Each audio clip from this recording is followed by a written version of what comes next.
Hello नमस्कार दोस्तों।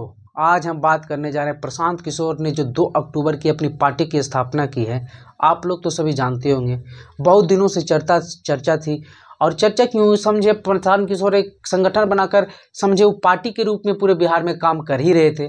जैसे जन सुराज पार्टी संगठन के नाम से पूर्व गांधी जी का बीच में लोगो था, जन सुराज लिखा हुआ था पीली पट्टी में।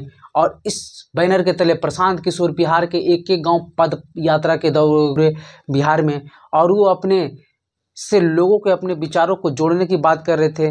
अच्छे अच्छे बातों, टेक्नोलॉजी से जोड़ने की, शिक्षा से जोड़ने की, बेरोजगारी से, पलायन से, इन सभी मुद्दों पर पूरे बिहार में अपनी एक पकड़ बनाई, लोगों को अपने साथ किया। तो आज हम बात करने जा रहे हैं कि प्रशांत किशोर की पार्टी कितनी इफेक्टिव रहेगी।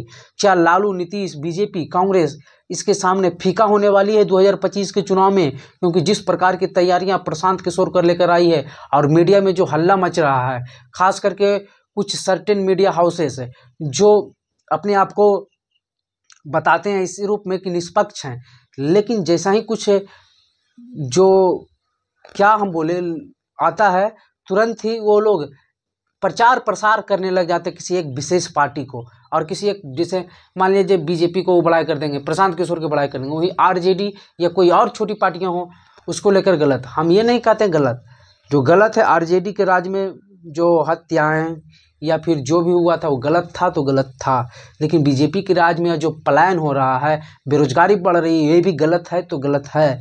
तो इस तरह से निष्पक्ष न्यूज़ चैनलों को विश्लेषण करना चाहिए। तो आज प्रशांत किशोर की पार्टी बनी है, सब न्यूज़ चैनल प्रशांत किशोर बहुत बड़े कोई हवा आ गए हैं, एकदम सब कुछ खत्म कर देंगे बिहार में, बस अब कुछ बचा ही नहीं है। तो ये गलत बात है। हम अभी प्रशांत किशोर का विश्लेषण भी करने वाले हैं कि क्या सच में प्रशांत किशोर अपने जो राजनीतिक वर्चस्व इतना बना लिए बिहार में कि वो मुख्यमंत्री बन सकते हैं, और मुख्यमंत्री नहीं तो उप मुख्यमंत्री बन सकते हैं, या फिर नेता प्रतिपक्ष बन सकते हैं। क्या उसमें इतनी क्षमता हो गई है उनमें? तो चलिए हम जानते हैं। दरअसल प्रशांत किशोर ने पद यात्रा के माध्यम से एक अपने आप को एक नेता के रूप में तो स्थापित कर लिया, इसमें कोई डाउट नहीं है।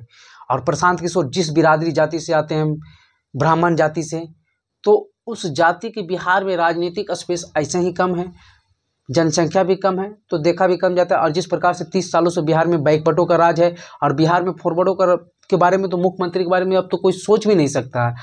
तो लेकिन प्रशांत किशोर इस सभी भ्रांतियां को तोड़े हैं, खत्म नहीं किए हैं, तोड़े हैं। वो बिहार में लोगों को, खास करके पढ़े लिखे सर्टन लोगों में अपनी एक पहचान बनाए हैं। लेकिन बिहार की राजनीतिक उलट चलती है।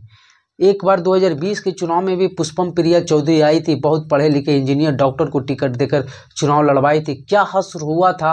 और अब कहाँ है पुष्पम प्रिया चौधरी, ये सभी लोग जानते हैं। लंदन से पढ़ी लिखी, लंदन, लेकिन हालांकि वो आई थी इलेक्शन से पहले 1-1.5 साल बस काम की थी, लेकिन प्रशांत किशोर 3-4 साल से काम कर रहे हैं। प्लस पॉइंट ये है, और प्रशांत किशोर कुछ ऐसा बना लिए कि उनके पास वोट आ गया है। लेकिन हम ये नहीं कह सकते हैं कि वो बीजेपी जेडीयू गठबंधन को टक्कर दे दे, या आरजेडी को टक्कर दे दे, या ख़त्म करके बाईपास करके वो निकल कर अपनी पार्टी जो है 40, 50, 60 सीट या 100 सीट जीत कर मुख्यमंत्री की दावेदारी पेश कर दे। अभी ऐसा प्रशांत किशोर में कोई क्षमता नहीं है।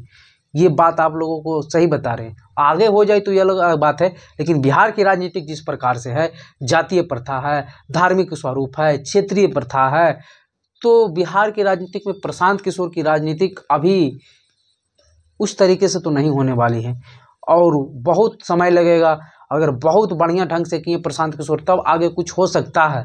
लेकिन अभी बिहार की राजनीतिक में आरजेडी का अपना एक वोट बैंक है, जेडीयू का अपना एक वोट बैंक है जो मेन वोट बैंक है, बीजेपी का अपना है, और कांग्रेस का भी अपना है। प्रशांत किशोर सभी वोट बैंक से कुछ कुछ तोड़ने के प्रयास कर रहे हैं, थोड़ी थोड़ी सक्सेस मिल रही है। लेकिन ये हम नहीं कह सकते प्रशांत किशोर एक ताकत के रूप में 2025 के चुनाव में 50 सीट जीत जाएंगे और फिर टक्कर देने लगेंगे, मुख्यमंत्री बन जाएंगे, या फिर दूसरी सबसे बड़ी पार्टी या तीसरी सबसे बड़ी पार्टी बन जाएंगे। ये अभी संभव नहीं है। प्रशांत किशोर ने पार्टी की स्थापना की, दलित को एक राष्ट्रीय अध्यक्ष बनाया, और जो कि पढ़े लिखे बहुत है, वो 4 देशों के राजदूत रह चुके हैं, आईएफएस के एग्ज़ाम पास कर चुके हैं, आईआईटी एग्ज़ाम पास कर चुके हैं। तो उन्होंने जो इनिशिएटिव लिया वो तो बेटर है, लेकिन बिहार की राजनीतिक में वो इनिशिएटिव अभी चल नहीं पाएगी, और ना ही, क्योंकि ऑलरेडी तो लास्ट में तो प्रशांत किशोर पर भी जाएगा और आ जाएगा प्रशांत किशोर को जाति को लेकर कि वो ब्राह्मण जाति से हैं, तो सब दिन तो फॉरवर्ड ही बिहार में राज किया। इस तरह की भावनाएं बिहार के लोगों में उत्पन्न हो जाएगी। और आरजेडी ने इसे बताने की भी कोशिश किया है कि प्रशांत किशोर नहीं, प्रशांत किशोर पांडे उनका नाम है। तो इन सभी डाउट को आप जोड़िएगा तो आपको समझ में आ जाएगा कि प्रशांत किशोर की क्षमता क्या है। और अगला चुनाव में हाँ 2-4 विधायक जिता ले, इसमें कोई संदेह वाली बात नहीं होगी। उतना क्षमता आ गया प्रशांत किशोर में, क्योंकि वो मैनेजमेंट, माइक्रो मैनेजमेंट जानते हैं। छोटी छोटी चीज़ों को कैसे जोड़ा जाए, सहेजा जाए, रखा जाए, ये चीज़ वो जानते हैं। और बहुत सारे पार्टियों को चुनाव प्रचार किए हैं, मुख्यमंत्री तक बनवा दिए हैं। उनके प्रचार के में योगदान रहा, मुख्यमंत्री वो नहीं बनवाए, लेकिन मुख्यमंत्री बनने में जो प्रचार है, लोगो है, उनका जो शायरी है, भाषा है, वो सब प्रशांत किशोर के द्वारा गढ़ा गया था, उनकी टीम के द्वारा गढ़ा गया था। तो ये बात है। लेकिन प्रशांत किशोर की जो पार्टी बनी है वो आगे, ऐसा नहीं है कि एकदम खत्म। प्रशांत किशोर भी काफ़ी मेहनत किए हैं। लोगों को भरोसा नहीं था कि इतने दिन तक ये पद यात्रा में चल पाएंगे, लेकिन उन्होंने चला और आज उन्होंने स्थापना भी की।